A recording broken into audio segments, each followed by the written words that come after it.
নমস্কার বন্ধুরা, welcome to our channel steps 1 2 3।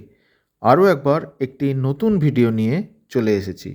আপনারা আমাদের আগের ভিডিওয়ে ব্রহ্মপুত্রের মধ্যে থাকা উমানন্দ দ্বীপের ভ্রমণ দেখেছিলেন তো? যদি না দেখে থাকেন আই বাটন থেকে এখনই একবার দেখে নিন। আজ আমাদের সফরে থাকছে ব্রহ্মপুত্র নদের উপর দিয়ে রোপওয়ে ভ্রমণ। তবে তার আগে পৌঁছে গেছিলাম ব্রহ্মপুত্র তীরে লাচিত ঘাটে। এখান থেকে ব্রহ্মপুত্রের উপর ক্রুজও চলাচল করে। দেখতে পেলাম অহোম যোদ্ধাদের স্মরণে রাখা মূর্তি। এই লাচিত ঘাটটি অহোম যোদ্ধা লাচিত বরফুকনের নামাঙ্কিত। এই বীর অহোম যোদ্ধারা 17 বার মুঘল আক্রমণ রুখে দিয়ে আসাম তথা গোটা উত্তর পূর্ব ভারতকে মুঘলদের হাত থেকে বাঁচিয়ে রেখেছিল।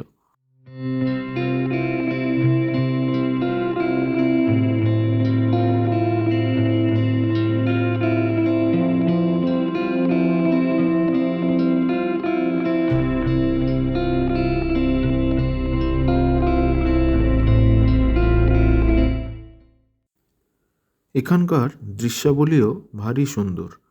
আসাম সহ গোটা উত্তর পূর্বেই বাঁশের উৎপাদন বেশ ভালোই হয়। রাস্তা দিয়ে চলতে চলতে যে ফুট ওভারব্রিজটি দেখতে পেলাম সেটিরও ডিজাইন বাঁশের মতো।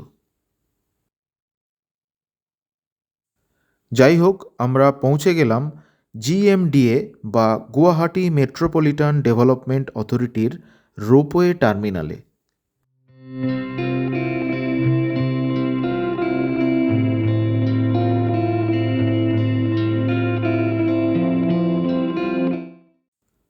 এরপর এগিয়ে চললাম টিকিট হাউসের দিকে। অন্তঃসত্ত্বা মহিলা বা প্রেগনেন্ট লেডিস কিন্তু এই রোপওয়েতে অ্যালাউড না। মাসের দ্বিতীয় ও চতুর্থ বৃহস্পতিবার ছাড়া প্রতিদিন এই রোপওয়ে চালু থাকে, সকাল 8:30 থেকে বিকাল 4:30 পর্যন্ত। টিকিট মূল্য শুধু যাওয়া 100 টাকা, যাওয়া ও আসা 150 টাকা।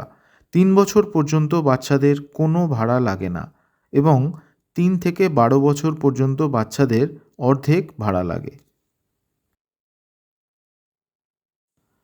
আমরা টিকিট নিয়ে এগিয়ে চললাম মূল টার্মিনালের দিকে। আমাদের কিছুক্ষণ অপেক্ষা করতে হলো, তারপর লিফটে করে উপরে উঠে এলাম।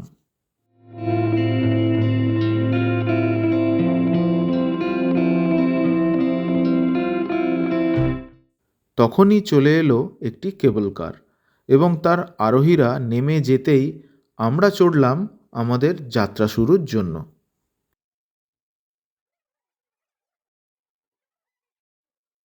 শুরু হলো অসাধারণ এক যাত্রা।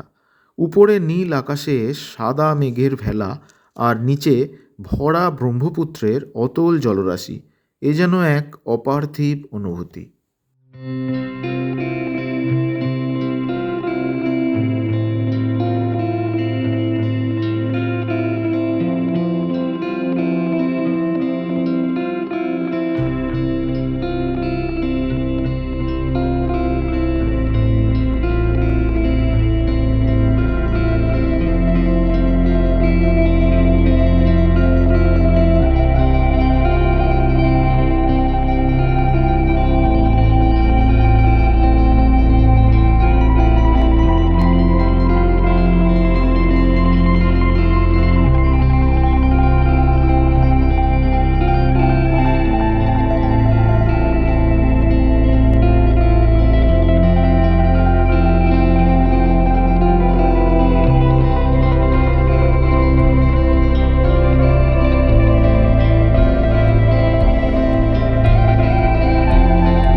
ব্রহ্মপুত্র নদ পেরিয়ে এসে পৌঁছালাম উত্তর গুয়াহাটিতে।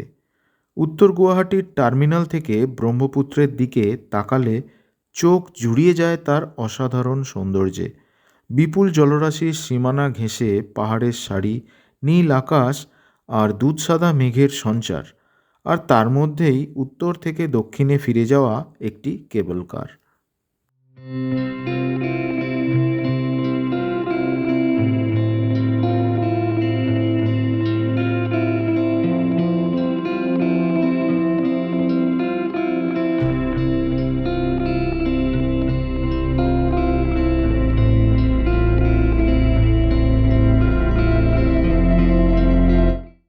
এসেছি নর্থ গুয়াহাটি। রোপওয়েতে করে আমরা ক্রস করেছি ব্রহ্মপুত্র রিভার। অসাধারণ দৃশ্য, উপর থেকে পুরো গুয়াহাটি শহরটা দেখা যায়। তো কোন দিক থেকে ছেড়ে কোন দিকটা বাদ দিয়ে কোন দিকটা দেখবো, মানে সেই কনফিউশনে পড়ে গেছিলাম আর কি, কারণ যেদিকেই দেখি দুদিকটাই খুবই সুন্দর। তো আমরা দেখতে দেখতে রোপওয়েতে এটা ক্রস করে, রিভার ক্রস করে এখানে চলে এসেছি। নর্থ গুয়াহাটিতে আছি। এখানেও বেশ কয়েকটা স্পট রয়েছে। আমাদের যেহেতু টাইমটা খুব শর্ট, তো আমরা পৌঁছাতে পারবো না, তো সেই জন্য আপাতত এখানেই আমরা ক্ষান্ত দিচ্ছি, কারণ এই যে সিনটা আমরা মিস করতে চাইনি। কারণ আমরা যখন উপর দিয়ে উমানন্দ ঘাট আইল্যান্ডের উপর দিয়ে এসেছি, আগের দিন আমরা যখন গেছিলাম উমানন্দ ঘাট আপনারা দেখেছিলেন, ওখানে আমরা লঞ্চে করেই গেছিলাম, খুব সুন্দর। তা আজকে উপর দিয়ে এলাম, তাই এই এরিয়াল ভিউটা কেমন হবে সেটা দেখার জন্য আমরা আজকে এখান দিয়ে এসেছিলাম। দেখুন পিছনে দেখতে পাচ্ছেন অলরেডি আরেকটি রোপওয়ে চলে এসছে। খুব সুন্দর ভিউ এখানে। এখানে এসে এটা স্টপ করবে। দারুণ দারুণ, চলে এলো গন্তব্যে রোপওয়ে।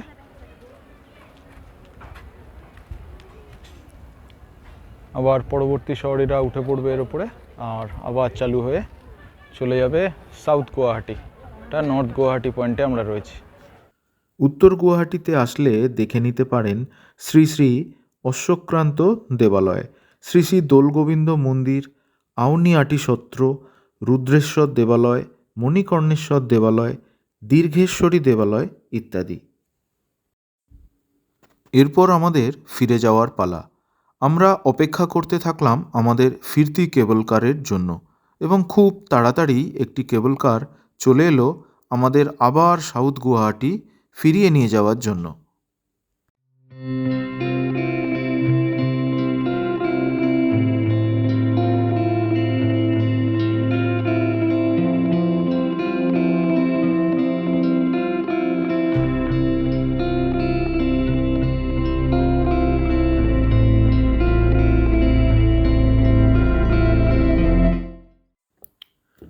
আমাদের ফিরতি যাত্রা শুরু হলো। শেষ বিকালে পড়ন্ত সূর্যের আলোয় বিশাল ব্রহ্মপুত্রের উপর দিয়ে এভাবে শূন্যে ভেসে চলার এ অনন্য অভিজ্ঞতা কোনো দিন ভোলার নয়।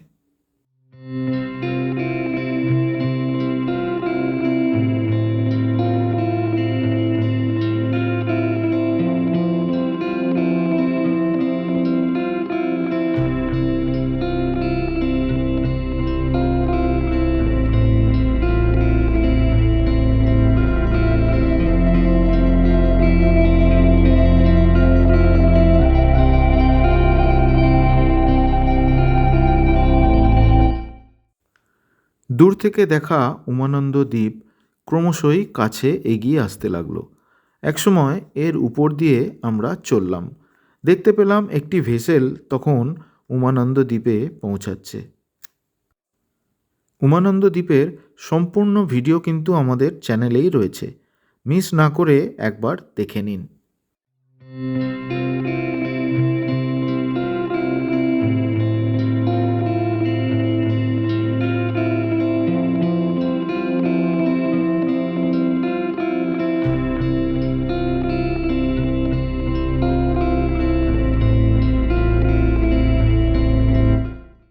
ব্রহ্মপুত্রের এই বিশাল বিস্তার, বিপুল জলরাশি আর এই তীব্র স্রোত বুঝিয়ে দিচ্ছিল সময়ে অসময়ে ব্রহ্মপুত্র কত ভয়ঙ্কর হতে পারে।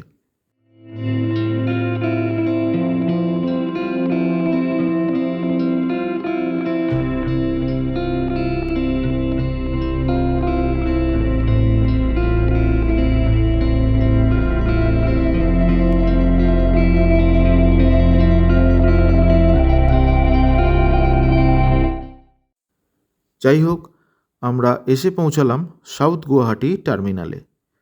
তারপর আর কি, শেষ হলো আমাদের অসাধারণ এক সফরের।